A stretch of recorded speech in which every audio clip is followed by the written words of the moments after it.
اور پروفیسر صاحب کو سننا چاہتے ہیں، اور پھر لیڈیز کی کچھ خواہش بھی کھانے کے بعد کچھ دو چار وہ اپنی مصروفیات کو اپنی بتانا چاہتی ہیں جو ریکوائرمنٹ ہے یا کچھ پوچھنا چاہتی ہیں، تو امید ہے آپ وہ بھی ٹائم دیں گے تھوڑا. چلو بیٹا ادھر لگا دو. شکریہ آپ کا پروفیسر صاحب کا خاص طور سے ممنون مشکور. طبیعت ٹھیک نہیں ہے، ابھی ڈاکٹر کے پاس سے ڈائریکٹ آ رہے ہیں. پانی وانی تو منگوا دو. جی میں منگاتا ہوں.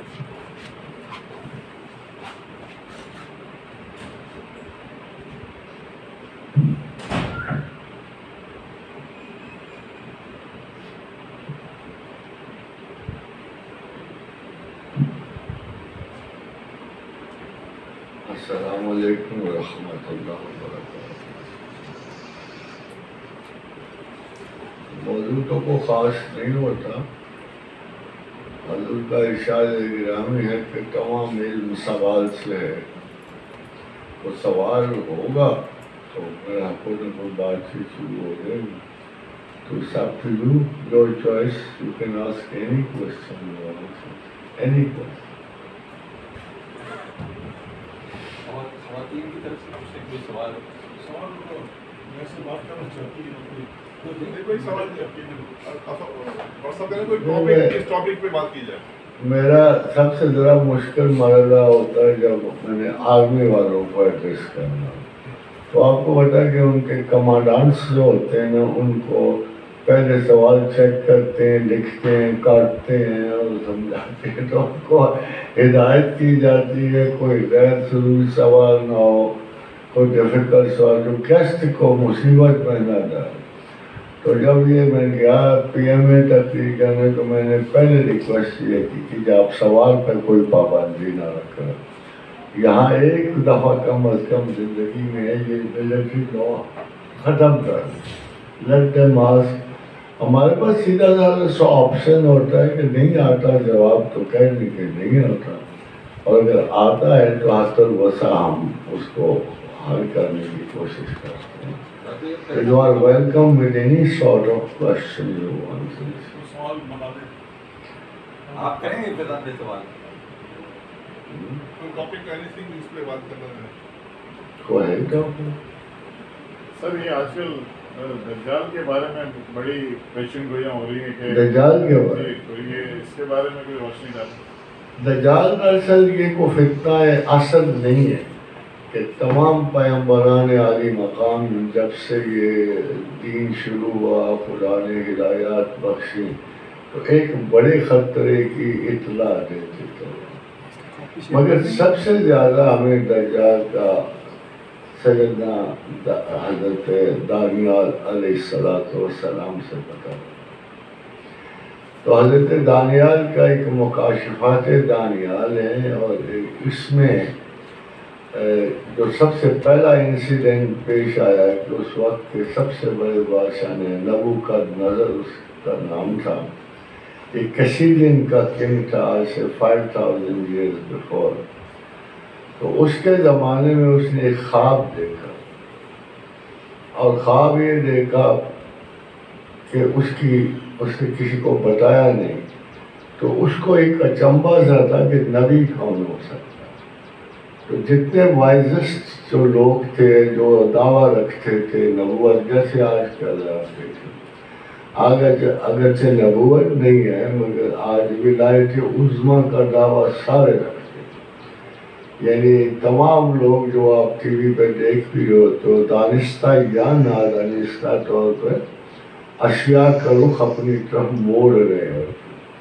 اور کچھ علماء ایسے ہیں جو پیغمبر علیہ السلام کو بھی ایک کامن گریٹ آدمی کی شکل دے رہے ہوتے ہیں، اور ان کے مقامات مقدسہ کو لوور کر کے تاکہ ہم لوگ اپنی عزت ان کے نام سے بنائیں. یہ آج کل بہت بڑا فیشن ہے جو ٹی وی وغیرہ پہ جاری. اسی طرح اس زمانے میں بہت پیغمبر تھے، اور بنو اسرائیل میں یوں تو ہر کلین میں ایک پیغمبر ہوتا ہے. ایٹ اے ٹائم 10 20 پیغمبر بھی ہوتے تھے، مگر ان کو نبی کہتے تھے، رسول نہیں کہتے. نبی کا مطلب ہے جو غیب کی خبر دیتا ہے. تو تو بادشاہ نے خواب دیکھا اور اعلان کر دیا کہ مجھے خواب بھی بتایا جائے اور تعبیر بھی بتایا. تو وہ جو جانساز تھے نا جس نے ان کو مصیبت پڑی کہ یہ کیسے ہو سکتا ہے کہ ہم خواب بتائیں. تو بادشاہ نے قید یہ بھی لگا دی کہ جو غلط بتائے گا اس کا سر قلم کر دیا گا. تو بہت سارے لوگ آئے اس تنتنے میں کہ they can befool the king، مگر وہ مارے گئے. تنگ آ کر کسی کو بادشاہ نے کہا کہ بنو اسرائیل کے قیدیوں میں وہ جو قیدی بنا کے لایا تھا ان میں ایک شخص ہے جو نبوت جانتا ہے. تو اس نے پتہ کرا کہ پھر حضرت دانیال کو بلوایا. اب دانیال مصیبت میں پڑ گئے، ساری رات روتے رہے کہ اللہ میاں مجھے کسی مصیبت میں ڈال دیا، مجھے تو کیا پتہ کیا خواب دیکھا. تو دعا کرتے گئے، جبریل امین تشریف لائے. انہوں نے کہا دانیال ڈر نہیں، ہمیں خواب کا بھی پتہ ہے اور تعبیر کا بھی پتہ ہے. تو بادشاہ نے خواب یہ دیکھا تھا کہ ایک انگلی اٹھی ہے، اس نے دیوار پہ لکھا ہے منی منی تقی. یہ دیکھا گیا، پرکھا گیا، ناکام ہوا. تو یہ خواب دیکھا اور اس کی تعبیر یہ ہے. پھر سال وقت بتائے کہ کچھ عرصے کے بعد یہ معزول ہوگا، مسافرت میں جائے گا، دوبارہ تخت پر بیٹھا جائے گا سر. تو بادشاہ نے حضرت دانیال کو بلوایا. ایکچولی اللہ کی حکمت بالکل اور اس کو ہم جنرل ڈائمینشنز آف نالج سے نہیں دیکھ سکتے. اکثر ایک سوال آپ کے سامنے اٹھتا کہ غیب کیا ہے اور کیا غیب کسی انسان کو دیا جاتا ہے. تو ہمارے جو ریجڈ اسکول ہیں پرٹیکولرلی یا جو اہل حدیث ہیں یا جو بہت زیادہ، تو وہ اس شے کو نہیں مانتے کہ کسی بھی انسان کو غیب کا علم دیا گیا ہے. مگر وہ غلط ہے. میں جو آپ بتا رہا ہوں اس پہ غور کیجیے گا. قرآن حکیم میں جب بادشاہ نے خضر علیہ السلام کے ساتھ حضرت موسیٰ جا رہے تھے تو ایک ماہی گیر کی کشتی میں حضرت خضر نے سوراخ کر دیا. تو حضرت موسیٰ نہیں رہ سکے کیونکہ یہ دنیا جو ہے اس کو کاز اینڈ ایفیکٹ چین کی دنیا ہے کہ آپ نے غریب آدمی کی کشتی میں بیٹھ کے آئے اور آپ نے سوراخ کر دیا. تو انہوں نے کہا نہیں، کل بادشاہ گزرے گا، کل بادشاہ گزرے گا، اس کو کشتیوں کی ضرورت پڑے گی اور وہ اس بیچارے غریب کی بھی کشتی لے جائے گا. تو میں نے اللہ کے حکم سے سوراخ اس لیے کر دیا ہے کہ بادشاہ جلدی میں ہوگا، اس کشتی کو ناقص پا کے چھوڑ جائے گا.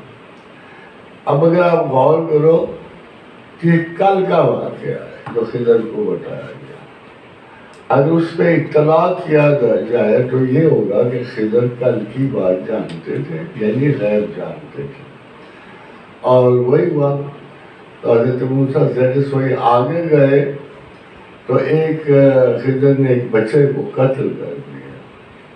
اب وہاں جو غیب کی لمٹ آگے بڑھ گئی ہے کہ کیوں قتل کیا. تو خضر نے کہا اس لیے قتل کیا کہ یہ بچہ تقریب کار تھا اور بڑا ہو کے اس کے ماں باپ بڑے ہی نیک تھے اور یہ ان کو تنگ کرتا اور مصیبت میں ڈالتا.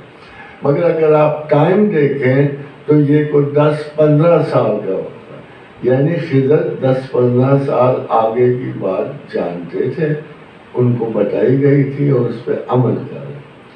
اس سے آگے جانے کو پتہ لگتا ہے کہ خضر نے کیا کیا کہ ایک دیوار کو جو گری ہوئی تھی وہ وہاں بڑے بدتمیز مہمان نوازی ان کے ساتھ کی گئی. کچھ بھی نہیں کھانے کو دیا، پوچھا بھی نہیں، دھکے دے کے نکال. تو خضر نے وہ دیوار سیدھی کر دی. تو ان کا یہ کیا کیا؟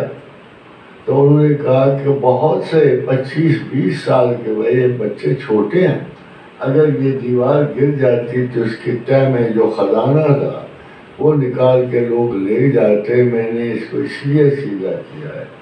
اگر باقی چیزیں چھوڑ دیں، اگر آپ غور کریں تو یہ تمام واقعات مستقبل کے ہیں. اور تمام واقعات پہ لفظ غیب کا اطلاق ہوتا ہے. تو اس کا مطلب یہ ہے کہ خدا جسے چاہے اسے آگاہ کر دیتا ہے اگلے حالات و واقعات کے بارے میں، اور وہ ان کے اللہ کے احکام کی تعمیل میں وہ کام سر انجام دیتے ہیں جو خدا کو منظور ہوتا ہے. یہی حضرت دانیال کے ساتھ ہوا. تو پھر دانیال جبریل کامنلی آتے رہے اور جبریل ان کو بہت ساری خبریں زمانہ آخر کی بتاتے ہیں. تو ایک دن دانیال نے پوچھا کہ وہ جس کی بڑی خبر ہے فتنہ دجال کی وہ کب آئے گا؟ تو حضرت جبریل نے کہا تو اس وقت اچھے لوگوں میں سویا پڑا ہوگا اور تجھے اس کی فکر نہیں کرنی چاہیے. وہ آئے گا ایک دن اور ایک دن اور آدھے دن کے بعد. یہ حضرات محترم یہ عدد ایک دن تو مذہباً ایک دن 1000 سال کا ہوتا ہے. تمام مذہبی جو تھیولوجیکل ریفرنس میں اس کا مطلب یہ ہے کہ انہوں نے بتایا کہ 2500 سال کے بعد دجال آئے گا. اس بادشاہ کو جس کو کامنلی آپ بخت نصر کہتے ہیں، اصل نام اس کا نبوکدنضر تھا. یہ آیا تھا 532 عیسوی کے قبل مسیح میں. تو آج اگر آپ اس کی ڈیٹ مقرر کریں تو وہ 2500 سال گزر چکے ہیں. تو کیا دجال نہیں آیا؟ یہ مسئلہ ہے. مسئلہ یہ تھا کہ بیچ میں اس میں ایک امینڈمنٹ ہوگی. امینڈمنٹ ایک ایسی حدیث کے ذریعے ہوئی جو زمین و آسمان میں پہلے کسی کی زبان مبارک سے نکلی نہیں. وہ آقا و رسول محمد رسول اللہ صلی اللہ علیہ وسلم کی زبان مبارک سے نکلی. تو حضور ایک دفعہ بیٹھے تھے تو آپ نے فرمائی، مستند حدیث ہے، فرمایا کہ ہو سکتا ہے خدا دنیا کی عمر آدھا دن اور بڑھا دے. تو پوچھا گیا یا رسول اللہ آدھا دن کتنا؟ تو کہا 500 برس. ظاہر ہے کہ جب وہ پہلے والا ٹائم ٹیبل چینج ہوا اور اس میں 500 برس ایڈ ہو گئے تو دجال میں بھی 500 برس ایڈ ہو گئے اور یہ ہو گیا 3000 سال. اب آپ 532 سے کیلکولیٹ کرنا شروع کر دیں. 532 میں 10-15 سال اٹھنے کے نبوکدنضر کے جانے کے وہ شامل کر لیں تو وہ 25,000 سال گزر گئے. مگر وہ جو ایڈیشنل 500 سال تھے وہ گزر رہے ہیں اور ان میں سے بھی قریباً کو 45. تو ایک دفعہ میں گورنمنٹ کا لاہور میں اسپیچ کر رہا تھا تو میں نے ان سے کہا کہ میرے نزدیک پوری دنیا کی ایگزاشن کی عمر جو ہے یہ اباؤٹ 430 ایئرز رہ گئی.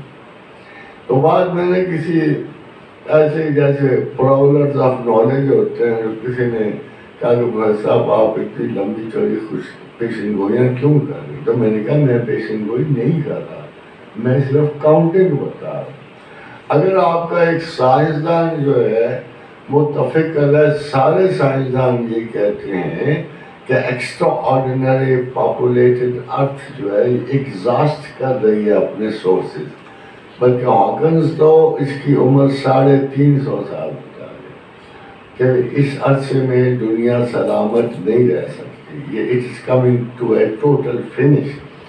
مگر فیکٹ وہی ہے جو میں نے آپ کو بتایا کہ یہ اس دنیا کو صرف 430 یا 35 سال اور رہ گئے ہیں. اس کے بعد یہ ٹوٹل فنا کو چلی جائے گی. اسی وقت جب یہ بات ہوئی تو دانیال نے پھر پوچھا جبریل امین سے کہ یہ دجال کون ہے، کہاں سے آئے گا اور یہ اس کی کیا بات؟ تو پھر جبریل نے کہا کہ اے بندہ خدا تو اس وقت آرام سے اپنے آرام گاہ میں سویا ہوا ہوگا. اس میں جو لوگ شامل ہیں اب آپ ذرا غور سے سنیں. مملکت روس، بحیرہ بالتاک، اور پانیوں کے گرد آباد قومیں یہ دجال ہوں گی. مملکت رس، بحیرہ بالطاق اور پانیوں کے گرد آباد قومیں دجال ہیں. تمام یوروپین قومیں پانیوں کے گرد آباد ایکسپٹ فار رشیا. اور اسی طرح بحیرہ بالطاق کی ساری اسٹیٹس جو ہیں کرسچنز ہیں، اور روس بھی جو ہے آفٹر دس ریولوشن جس میں بریکیج آف رشیا ہوئی، it is again coming back again to the Christianity. اب حضور صلی اللہ علیہ وسلم کا ارشاد گرامی ہے، اگر تمہیں دجال کو جاننا ہو تو سورہ کہف کی پہلی 10 آیات پڑھ لیں. آپ آیات کھول کے پڑھ لیں، اس میں صرف کرسچن قوموں کا ذکر ہے، صرف، اور کرسچینٹی کا ذکر ہے. اور یہ وہ لوگ ہیں جو موسٹلی if not 100%, 90% یہ قومیں جو ہیں سمندروں کے گرد آباد ہیں. اب تھوڑی سی چیز ہوتی ہے کہ آپ کو علامات دیکھنی ہوتی ہیں کہ حضور کے زمانے میں علم آ جاتا ہے آگے، مگر علامات اس زمانے سے آگے. کسی بھی پیغمبر کو ساری چیزوں کا علم ہوتا ہے جو آگے آنے والے، مگر جب ہمارے تک علامات پہنچتی ہیں تو وہ علامات ڈفرینٹ ہوتی ہیں. فار ایگزامپل حضور نے فرمایا میں ان 10 شہ سواروں کو جانتا ہوں کہ جو ڈائلاگ کے لیے دجال کے پاس جائیں گے. میں ان کے نام جانتا ہوں، ان کے ماں باپ کے نام جانتا ہوں، میں ان کے سواریوں کے رنگ جانتا ہوں. یہ 10 لوگ ہیں جو کمیونیکیشن کے لیے. اب ادھر ارشاد ہوا کہ میں ان کے گھوڑوں کے رنگ جانتا ہوں. اب کوشچن یہ پیدا ہوتا ہے کہ آج وہ گھوڑے نہیں ہیں تو ہمیں اس علامت کو چینج کرنا پڑتا ہے. تو بیٹل فیلڈ میں اس کا امکان زیادہ ہے کہ وہ ٹینک سوار دستوں کے جو سپاہ سالار ہیں وہ ایک بیٹر نیگوشیشن کے لیے آگے جائیں گے. اب اسی طرح حضور کا ارشاد ہے کہ ایران کے 70,000 اصفہان کے 70,000 یہودی جو ہیں وہ دجال کا ساتھ دیں گے. دجال گدھے پہ سوار آئے گا. یہ ساری علامات، مگر یہ علامات اتنی سچی ہیں کہ اس پورے گروپ کا سردار امریکہ ہے. اور امریکہ میں اور دنیا میں ایک پارٹی ہے جس کا سمبل گدھا ہے، تو وہ ڈیموکریٹس ہے جو ابھی رول کر رہے ہیں. یہ حیران کن بات ہے. اور دجال ہیڈ ہے اور گدھے میں سوار آئے گا. تو اس علامت کو ہم معنی خیز طور پہ یہ سمجھ سکتے ہیں کہ the major battles will start in the time when Americans will come out. They will be the top masters اور وہ اپنے مورے آگے بڑھائیں گے. اور ان موروں میں بدقسمتی سے ابھی ہمارے پاس جو ایران آگے بڑھ رہا ہے یہ سپورٹر بن کے بڑھ رہا ہے ریولوشنری طبقوں کی. دوسری طرح ہم یہ دیکھ رہے ہیں کہ وہ ڈیموکریٹس ہیں. اگر ڈیموکریٹس ہار جاتے ہیں تو تھوڑا سا گیپ پڑ جائے گا اور دوبارہ آگے تو فل بیٹل شروع ہو جائے گی.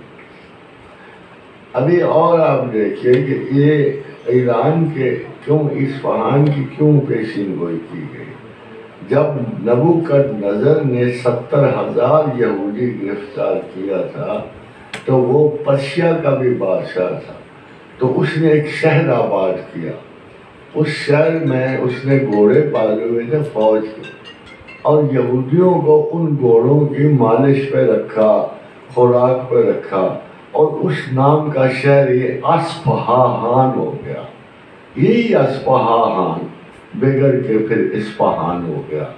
اور یہی اصفہان ہے جو بعد میں اتنی ترقی کر گیا کہ محاورہ مشہور تھا کہ اصفہان نصف جہان. اس وقت ایران میں کم از کم 1 ملین یہودی اصفہان میں آباد ہے. یہ ساری چیزیں اکٹھی کر لو، پھر آپ کو یہ پتہ لگ جائے گا۔ اب اس میں کچھ علامات رہ گئی ہیں اور وہ ٹیکنیکلی بڑی ڈفرینٹ ہے کہ دجال کی ایک آنکھ ہوگی پھولی ہوئی آنکھ۔ تو پرانے سائنسدانوں میں جو تقریباً متفق ہیں کہ انسان کے 2 دماغ کے حصے ہیں، 2 ہیمیسفیئرز ہیں، اور جو ایسٹ کا ہیمیسفیئر ہے یہ روحانیت کو کھلتا ہے۔ مشرق کا جو ہیمیسفیئر ہے برین کا، اس میں روحانیت کے سگنلز ریسیو کرنے کی طاقت ہے۔ اسی لیے قریباً نہیں بلکہ حقیقتاً تمام انبیاء علیہ السلام مشرق سے گزرے ہیں۔ یورپ کا ہیمیسفیئر سائنس اور ٹیکنالوجی کو کھولتا ہے۔ یہ مزدور پیشہ لوگ ہیں، انہوں نے حکومتیں پہلے کبھی نہیں دیکھی تھی زمانے قدیم سے، کہ ان کی ٹیکنالوجی جو ہے ان کو ترقی ملتی ہے۔ ابھی بھی آپ دیکھو کہ ساری دنیا کی ترقی مرہون منت ہے۔ انگریز کا اقتدار شروع ہوا جب جارج اسٹیفنسن نے بھاپ کی طاقت دریافت کی۔ پہلے جو سمندری فتوحات سے ان کی فتوحات شروع ہوئی ہیں، تو سب سے درمیان میں پورے میڈیٹرینین پہ جو سینٹر تھا، اس پہ مسلمانوں کی حکمرانی تھی، اور یہ 200 برس رہی ہے بحیرۃ الروم پر مسلمانوں کی حکمرانی رہی ہے۔ کہ ایک تاریخ دان نے ایک دفعہ ایک اٹالین حکمران سے پوچھا تھا کہ بھلا آٹومن ٹرکس نے کتنا اٹلی پہ قبضہ کیا تھا، یہ انہوں نے سوال پوچھا، تو اس نے جواب دیا کہ روم کے سوا تمام اٹلی پر آٹومن ٹرکس کا عثمانی ترکوں کا قبضہ تھا۔ مگر رفتہ رفتہ وہ چیزیں پھر آتی گئی۔ اس وقت 3 براعظموں پہ مسلمانوں کا پرابلم یہ تھا۔ پروفیسر آرمسٹرانگ ہیں جو تاریخ لکھتے ہیں، وہ لکھتے ہیں کہ مسلمانوں ہمیں 1350 برس مشرق سے کبھی خبر اچھی نہیں آئی تھی۔ وجہ یہ تھی کہ ایک مسلمان حکمران ہٹتا تھا، دوسرا طاقتور آ جاتا تھا، وہ تباہی اور وہ سارے ویسٹ پہ چھا جاتا تھا، پھر دوسرا آتا تھا۔ 1912 تک جو آخری جنگیں ہوئی ہیں یورپ کی اور مسلمانوں کی، اس جنگ میں بھی ہمارے ایک طاقتور ترین جنرل ہیں مصطفیٰ کمال پاشا نے یونائٹڈ برٹش فورسز کو درادانیال اور گیریپولی میں مکمل شکست دے کے بالکل ہی اس وقت وہ ساری دنیا ان کو ترکی کا مرد بیمار کہتی تھی کہ یہ اب گیا گزرا ملک ہے، اسے بانٹ۔ مگر اس وقت بھی جو 2 جنگیں ہوئی میدان میں، گیریپولی میں اور درادانیال میں کی جنگ، اور ایک چنکالے کی جنگ ہے جس میں ترکوں نے ٹوٹل اتحادی فورسز کا صفایا کر دیا۔ اب ہمارا مسئلہ عجیب سا ہے۔ ہمارا مسئلہ ہے کہ ہم انگریزی اسکولوں میں بچے پڑھا رہے ہیں، پرانے اسکولوں میں تعلیم ہے نہیں ہے، جس کی وجہ ہے کہ ہمارے نوزائیدہ نسل کو اپنی ہسٹری کی کوئی آگاہی نہیں ہے، بلکہ اس نسل کو بھی نہیں ہے۔ تو انگریز نے بڑی کمال، اس کو پتا تھا کہ یہ مارشل ریس ہے، جس دن یہ اٹھ کھڑی ہوئی ہمارا بیڑا غرق ہو جائے گا، اس لیے انہوں نے ان کو کسی ہیرو کی خبر لگنی نہیں دی۔ اور آپ دیکھو کہ ایک ارطغرل نے کتنا فساد کھڑا کیا ساری دنیا میں۔ صحیح خالی مسلمان نہیں دیکھ رہے اسے، یورپین میں کلچر شروع ہو گیا ترک عورتوں کی طرح اس زمانے کے لباس پہننے کا، اتنا زیادہ جوش و خروش ہوا۔ ایک ارطغرل، اور وہ بھی چھوٹے سے قبیلے کا سردار۔ اب ان کو دیکھو جنہوں نے نکل کے صحرا سے اقبال میں اقبال روما کی سلطنت کو الٹ دیا تھا، سنا ہے یہ قدسیوں سے میں نے، وہ شیر پھر ہوشیار ہوگا، جو تھا نہیں ہے جو ہے نہ ہوگا، یہی ہے ایک حرف محرمانہ۔ اور ہم کو اسی وقت کا انتظار ہے جب کہ مسلم رینیسانس ریوائول شروع ہوگا، اور یہ ریوائول آلات اور مسائل سے شروع ہوگا۔ ابھی آپ جو بات کرتے ہیں دجال تو نکل رہا ہے، اس میں تو کوئی شک نہیں ہے۔ دجال آپ کے ارد گرد ہے، دجال آپ کے گھروں میں ہے، دجال آپ کے کانوں میں ہے، آپ کی نمازوں میں سر دینا ہوتا ہے، یہی دجال کی قسم ہے۔ ایکسٹرا آرڈینری فزیکل پروگرس دجال کا نشان۔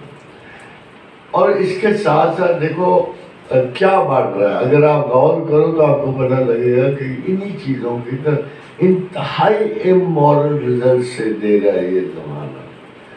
میں آپ کو فرینکلی بتاؤں کہ میں امریکہ کے ایک ایسے شہر سے گزرا تھا کہ میرے ڈرائیور نے مجھے کہا پروفیسر صاحب دعا کریں کہ اس شہر میں مجھے کوئی دکان مل جائے۔ تو میں نے کہا یہ کہے کو، تم اچھے بولے بوسٹن میں رہے تو کیا کریں؟ کہتے ہیں sir on the book record hunter there is a city جس میں 100% گیز ہے، پورا شہر ہے۔ اور اس نے مجھے کہا کہ پروفیسر صاحب اس میں 100% گیز ہے۔ میں نے کہا پھر تم نے کیا کرنا دکان لے کے؟ تو اس کی منطق کو بڑی نرالی تھی۔ کہتا سر ان کے پاس عورتیں بچے جو ہوتے کوئی نہیں ہے، یہ سارا ایک دوسرے پہ خرچتے ہیں، یہاں دکانیں بڑی کرتی ہیں۔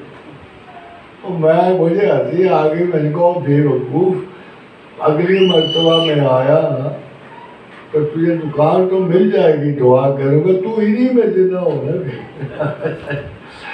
اور اسی طرح میں آپ کو اسپین کے شہر کی سیٹل سے گزر رہا تھا تو میرے احباب نے یہاں ہم سب تعدانے سے ذرا کہ بھائی صاحب یہاں چائے پی لیتے ہیں۔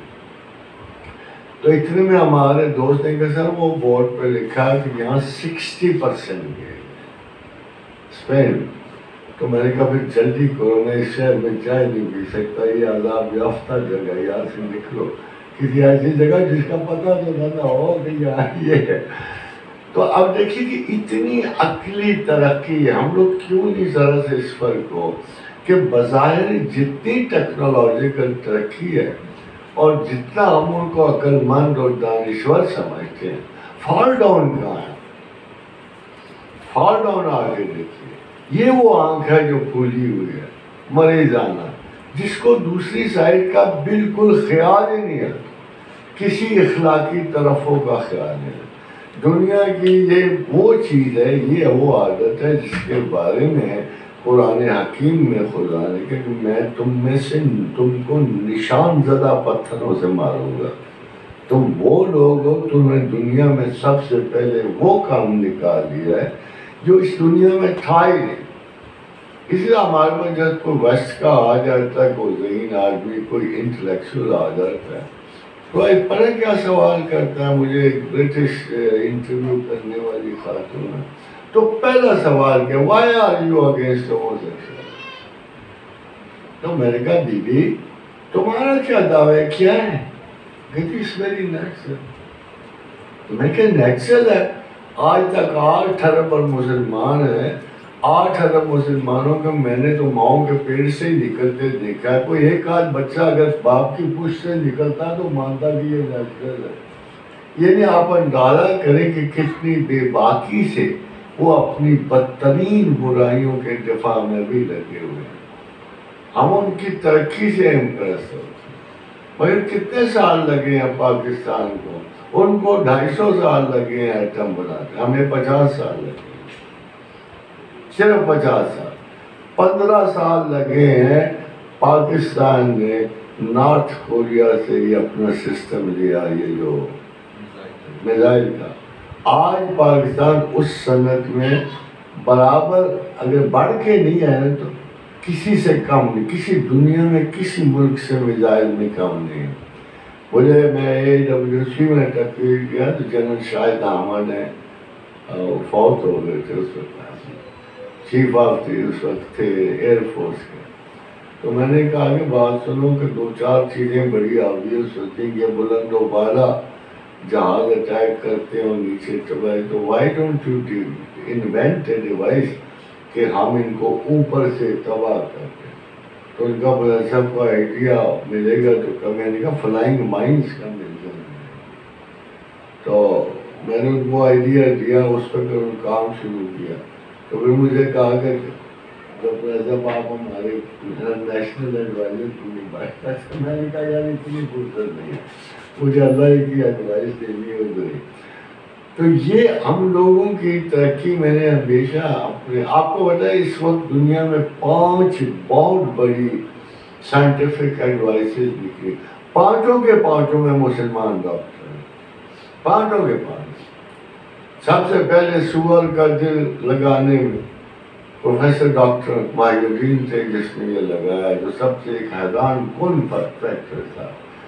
ابھی ایک شوگر کا علاج ہے شاید سال میں آ جائے, آپ حیران ہوں گے کہ وہ بھی مسلمان ڈاکٹر ہے, اور اس نے دریافت کیا ہے کہ شوگر کا پینکریاس سے کوئی تعلق. ابھی تھیسس کا ایکسیپٹ ہو, وہ کہتا ہے شوگر بچپن سے شروع ہوتی ہے, پیدائش سے.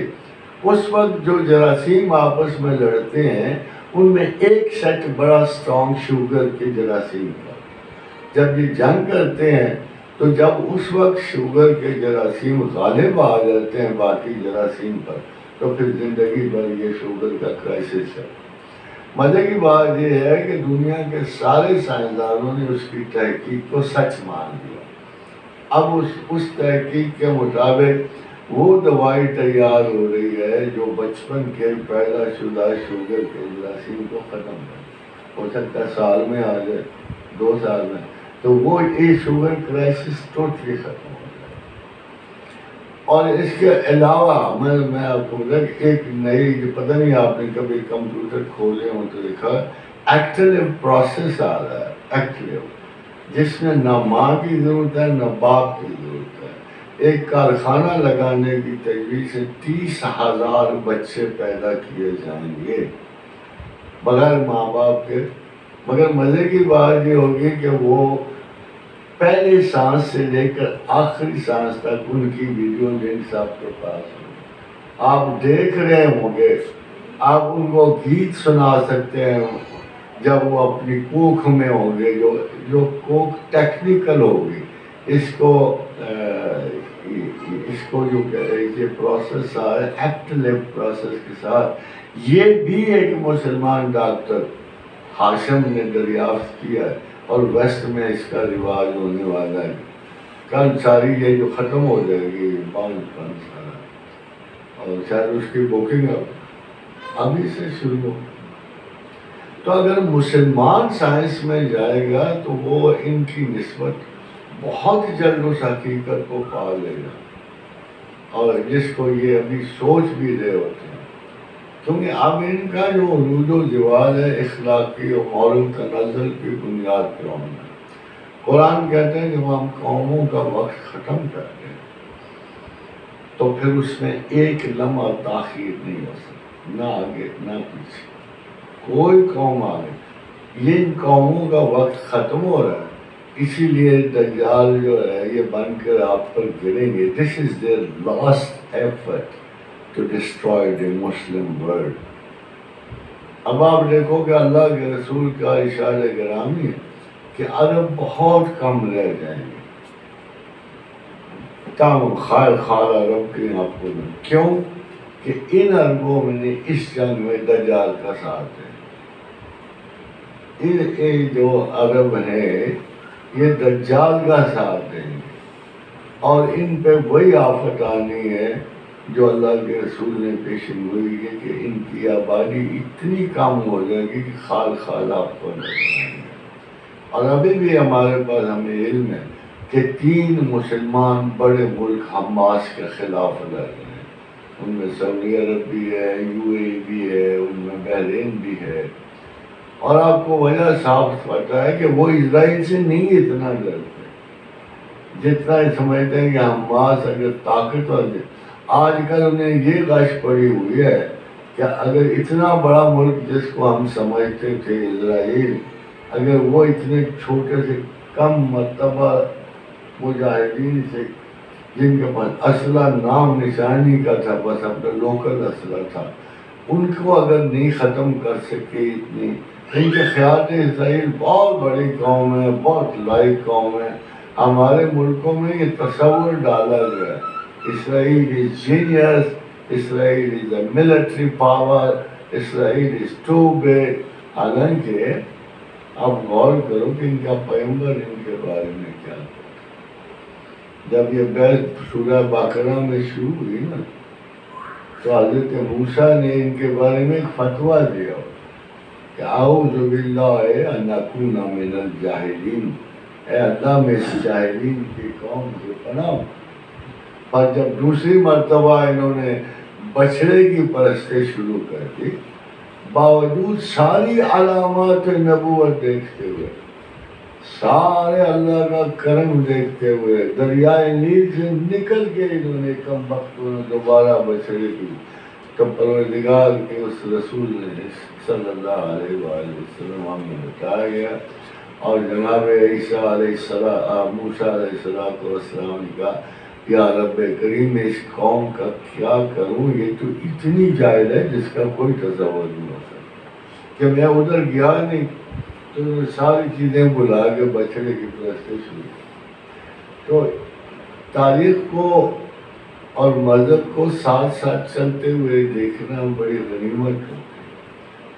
مذہب 8 چیزوں پر مشتمل ہے. خالی قرآن پڑھنا لازم ہے، پھر اس کا ترجمہ جاننا اور ویلیو ہے، پھر تفسیر جاننا اور ویلیو ہے. مگر اس کے علاوہ وہ مذہب کی کچھ شاخیں جو نہ آتی ہوں تو آپ نصف عالم ہی جائے جاتے ہیں.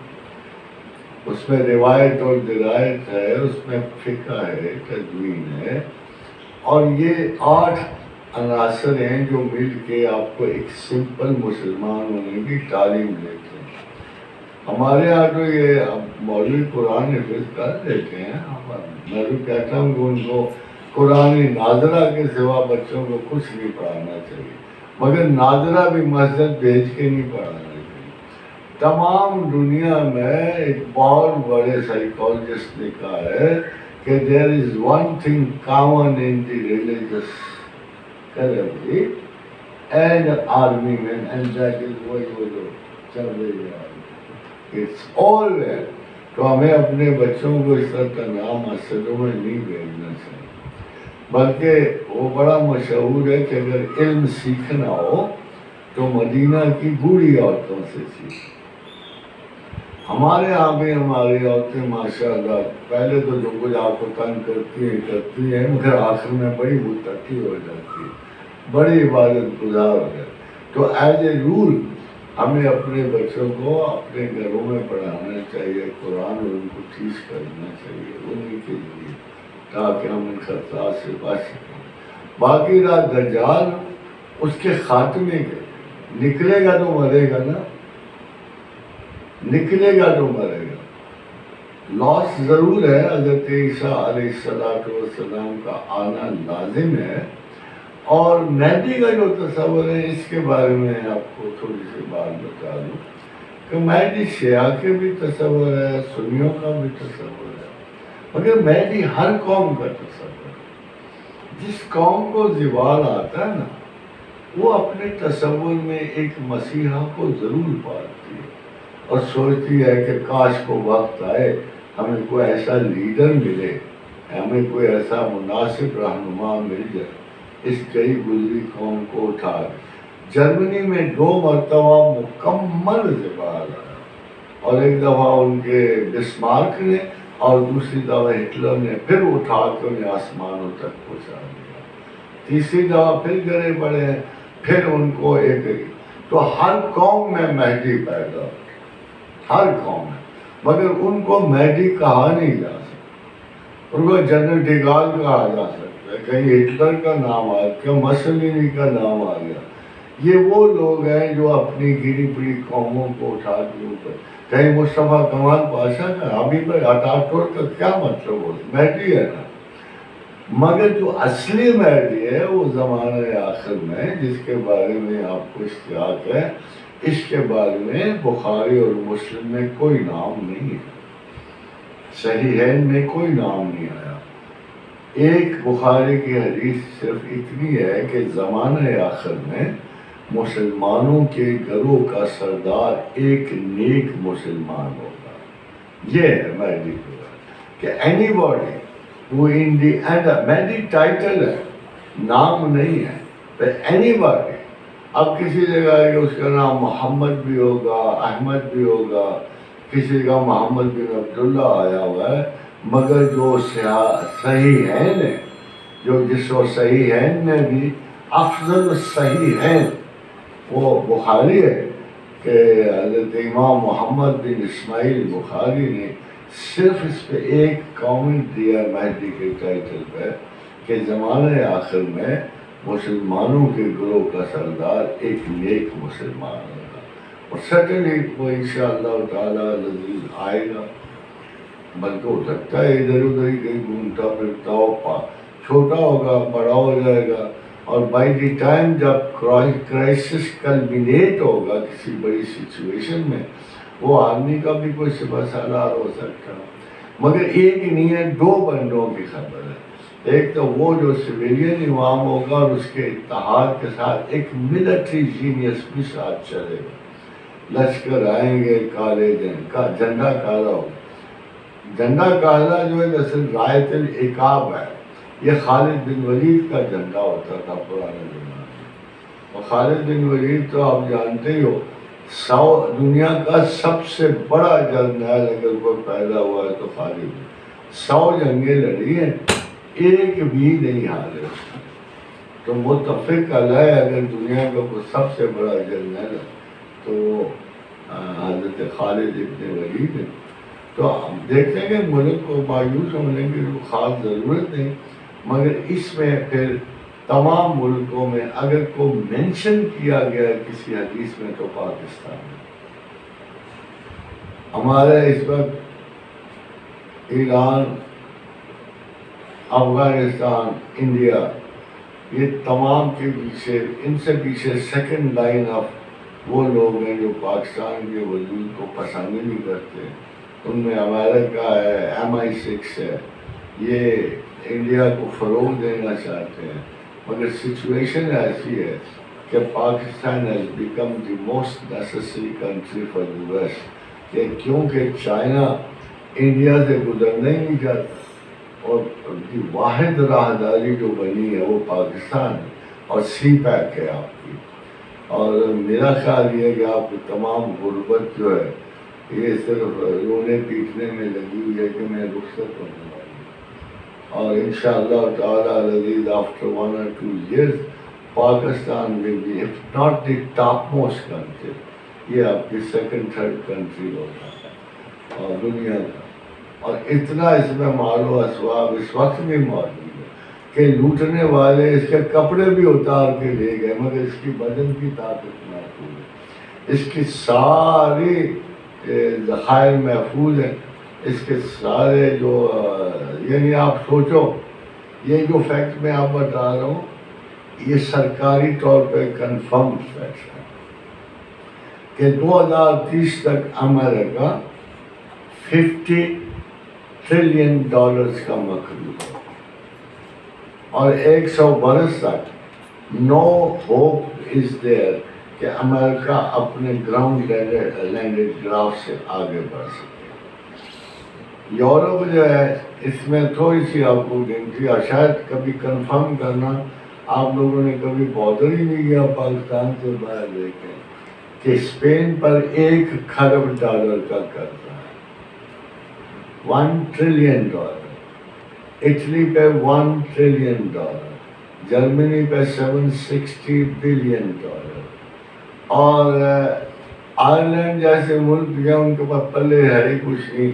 یہ اس پیکیج لائف پیکیج پہ جی رہے ہیں جو ان کو یورپین پاورز دے رہی ہیں.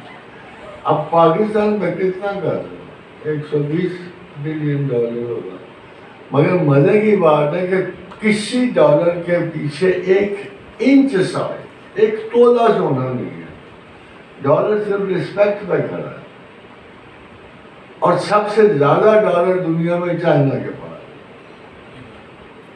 تو اگر آپ تبصرہ سنو کبھی یوروپین کا تو وہ کہتے ہیں یار کہ جو یورو ہے وہ ڈالر کے پیچھے جانے کی کیوں کوشش کرے؟ تو جواب کیا ہے کہ because China is behind the dollar, یہ اس کا جواب۔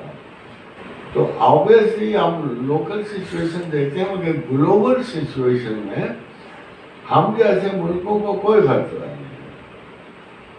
غربت بڑھ گئی، کم ہو گئے، اچھے لیڈر آ گئے، تھوڑا سا کام کاج کیا، محبت و مربت بڑھتی، ہم تو پہلے ہی بھوکے ہیں، ایک روٹی کھا کے سونے والے سو جائیں گے، چلو کیا آ جائے، مگر وہ کیسے بچیں گے جو سپر اسٹرکچر بنا کے بیٹھے ہوئے، ان کا there is no way to escape۔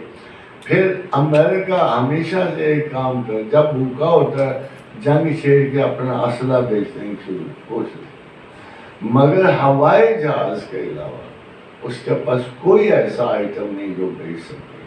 اور اس صنعت میں بھی اب رشیا اس کو برابر آ گیا ہے، چائنا اس کے برابر آ گیا ہے، F-15 اور 16 اور ایون F-34 کے مقابلے میں اب جو J-14 آ گئے ہیں۔ میرا تھوڑا سا عرصہ اور لگے گا کہ امریکہ کی یہ بھی صنعت غالب ہو جائے گی۔ اور جب چائنا نے سول جہاز بنانے شروع کر دیے تو سمجھو یہ جیٹ پہ گئے جن پہ آپ روز ٹریول کر رہے۔ اس لیے کہ دنیا ڈفرینٹ سائڈ پہ پوری کی پوری دنیا کروٹ بدل رہی ہے، مشرق مغرب سے مشرق کو آ رہی ہے، موسم بدل رہے ہیں، اور تو اور کیا بدل رہے ہیں۔ وہ جگہ جہاں ہمیں کبھی بادل کا سایہ نصیب نہیں ہوتا تھا، موسلادھار بارشیں ہو رہی، چلا ہوں تو بارشیں چھوڑ کر بیٹھا ہوں تو وہاں بارشیں ہو رہی ہیں، جاؤں گا بارش۔ تو اب تو بہت کچھ چینج ہو رہا ہے۔ تو لگتا ہے ایسا ہے کہ اب پہلے بھی کمال اسی کی تھی کہ اب پروردگار عالم نے چیزوں کو خود اپنی نظر سے دیکھنا شروع کر دیا۔ اب کوئی بغاوت کرنے کے قابل نہیں رہے گا۔ ایک نیا دور ہے جو پیغمبروں کی خوشبو سے آراستہ ہوگا انشاءاللہ تعالی العزیز۔ اور اگر مذہب سلامت رہ جائے تو بڑی خوبی ہے۔ بہت شکریہ۔ سوال کھانا لگواؤں گی کسی کا سوال بات چیت تو پوچھتے گا میں اس کا ریٹ بڑھوان کا خواتین بھی جو ہے نا کہ دو چار خواتین آپ سے کہ میں مجھ پر جہاں کوئی براؤ تو میں کسی کو جی وہ بالکل صاف کرتے ہیں۔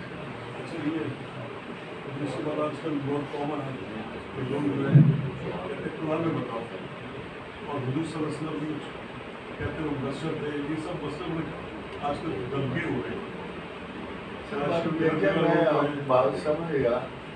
اب قرآن اصولی کتاب ہے، وہ ایسی ہے نا جیسے کوئی لا جڑا جائے اس کی سکے نکلیں، تو رسول اللہ صلی اللہ علیہ وسلم کے بغیر وہ سکے پوری نہیں ہو سکتی۔ مثلا قرآن نماز پڑھو گا کہتے ہیں، اس میں ایک یہ بھی کہا فَسُبْحَانَ اللَّهِ حِينَ تُمْسُونَ وَحِينَ تُصْبِحُونَ وَعَشِيًّا وَحِينَ تُظْهِرُونَ۔ ٹائم ہے مگر ہمیں یہ نہیں پتا تھا کہ صبح کی نماز کیا ہے، ہمیں رسول نہیں بتا۔ تو قرآن جو ہے اس کی بہترین تفسیر محمد رسول اللہ کی احادیث مبارکہ، ان کے بغیر ہم آگے پیچھے ہو نہیں رہے۔ اب آپ کو ایک قرآن کی آیت سناؤں کہ وَاعْبُدْ رَبَّكَ حَتَّىٰ يَأْتِيَكَ الْيَقِينُ، کہ عبادت کیا جا حتیٰ کہ تو یقین تک پہنچ۔ اب آپ سارے یہاں بیٹھے ہو، اب یقین کا کیا مطلب ہے؟ اب کیا سمجھو گے؟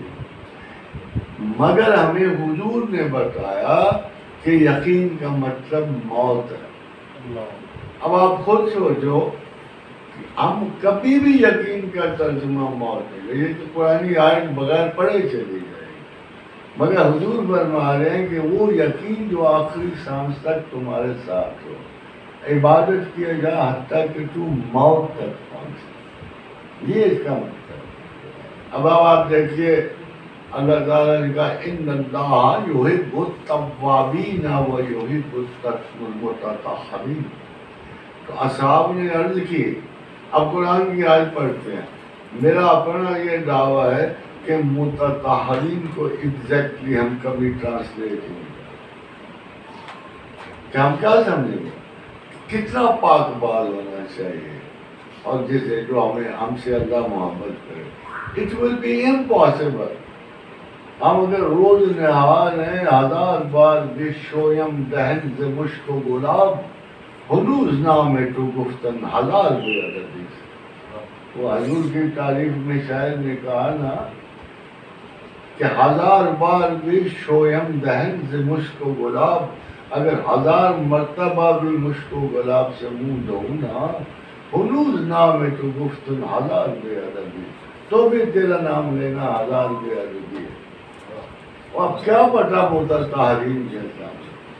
تو اصحاب نے عرض کی یا رسول اللہ صلی اللہ علیہ وسلم ہمیں یہ تو پتا توبہ کیسے، ہم توبہ تو کر لیتے، یہ تحریم کیسے بنے.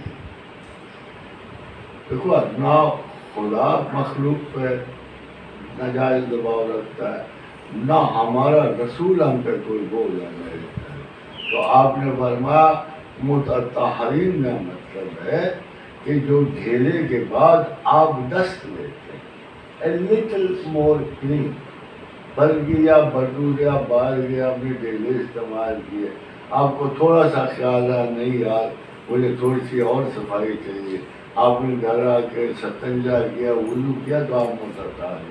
اب خدا سے ملنا آسان ہو گیا. ورنہ اگر اس متطہرین کے چکر میں رہتے کہ یہ قلب صاف ہونا چاہیے، یہ دماغ صاف ہونا چاہیے، بدن کی ایک ایک نس، تو آپ کبھی اس تصور کو پہنچ ہی نہیں سکتے. معمولی سے لوگ ہیں، غلاظت میں پیدا ہوئے ہیں، سرسال انکل فخار. ہمیں اتنی نزت کہاں سے آتی، اتنی پاکیزگی کہ ہم کون حامل ہیں کہ یہ اتنے اعلیٰ ترین تقدس کی تلاش تک کون پہنچے. مگر جب یہ حدیث آئے تو آسان ہو گیا کہ تھوڑا زیادہ صاف رہنا متطہرین ہے. اس کے بعد ہمارے احمق علماء نے حدیث کو اگنور کرنے کی کوشش کی ہے اور کہتے قرآن سے ساری چیزیں مل جاتی، بٹ ایز اے رول موجود ہے. آپ کسی بھی بات کو طلب کرو قرآن سے مل جائے گی، مگر اس کی ایکسپلینیشن نہیں ملے گی. ایکسپلینیشن جب بھی ملی سرکار رسالت مآب صلی اللہ علیہ وسلم کے اقوال مبارک سے ملی. جتنی حفاظت خدا نے قرآن کی ہے اتنی ہی حفاظت خدا کے اپنے بندوں نے رسول کے اقوال کی ہے. اور اتنے گریڈ ہیں اس میں، دل کرتا تو کمزور حدیث لے لو نہیں تو نہ لو. کسی نے تنگ کیا ہو یہ نہیں آپ کہہ سکتے کہ حدیث غلط ہے، یہ نہیں کہہ سکتے.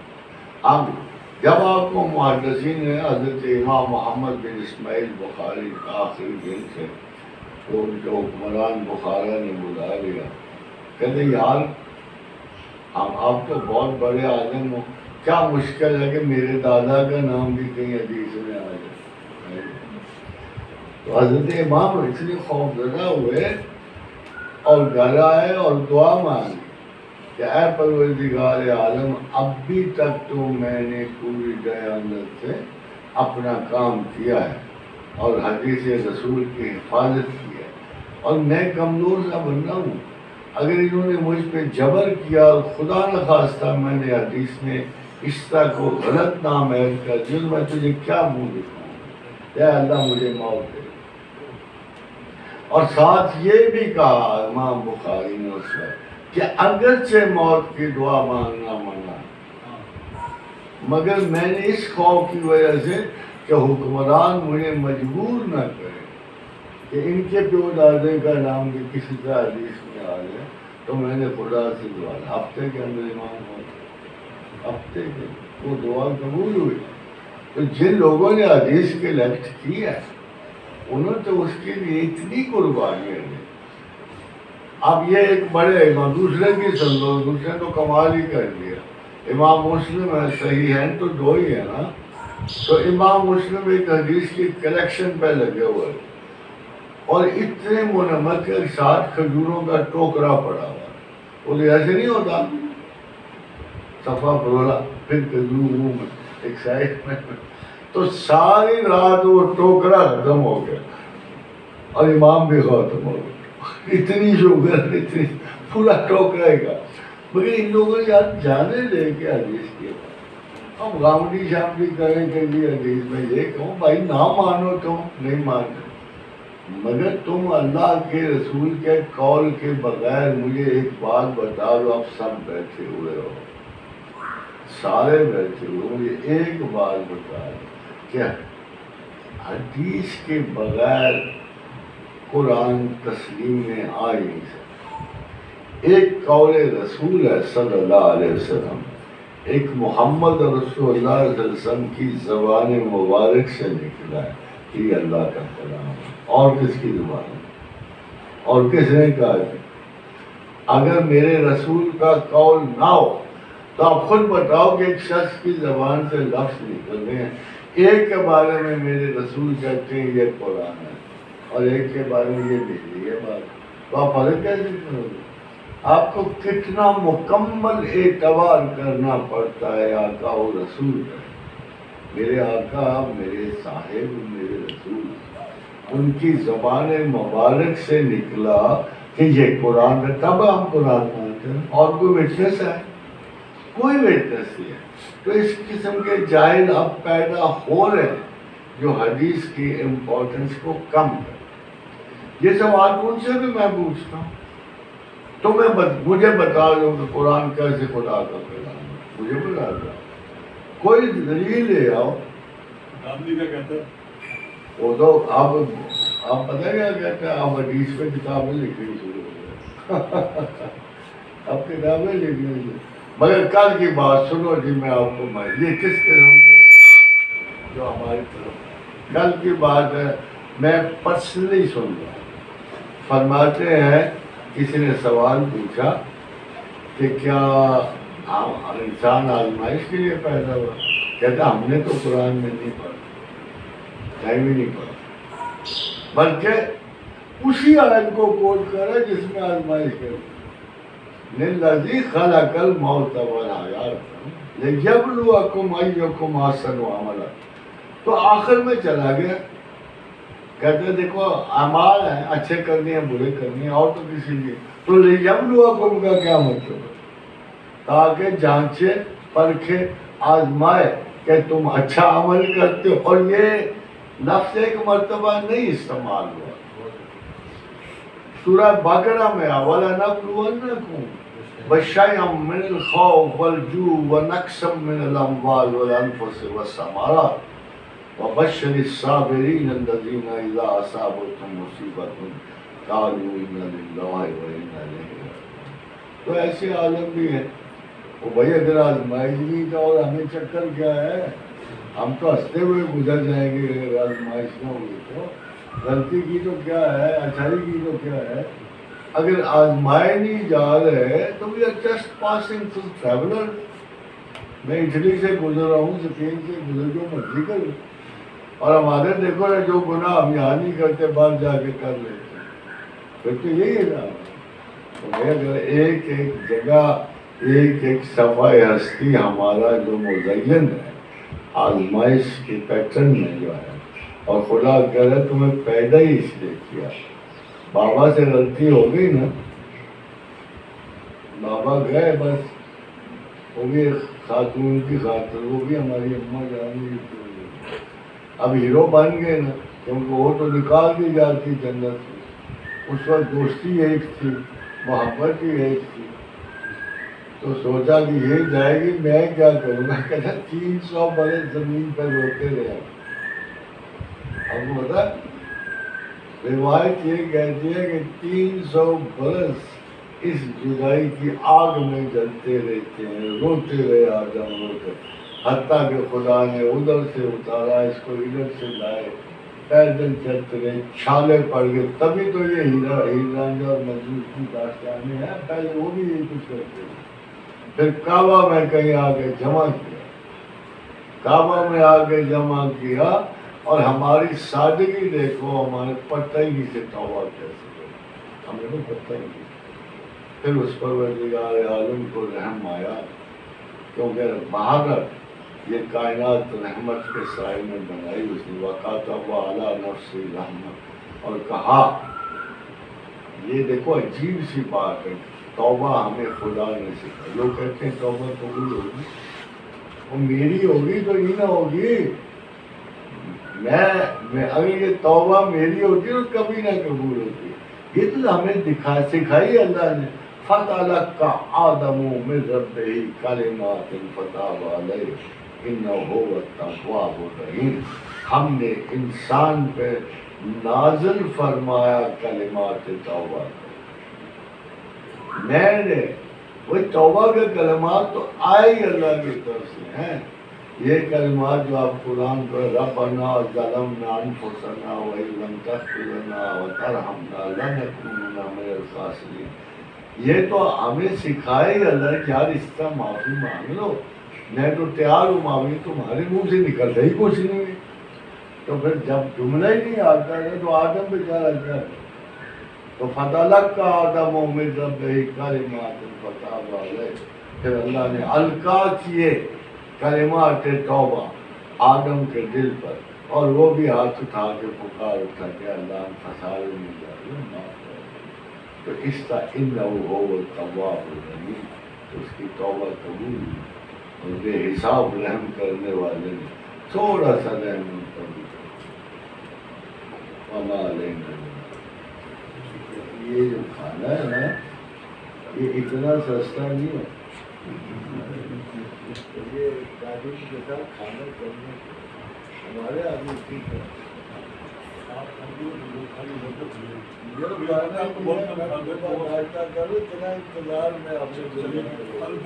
جی تیار.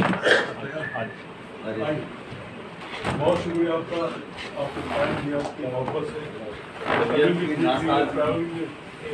آئیے آپ بیٹھ جائیں.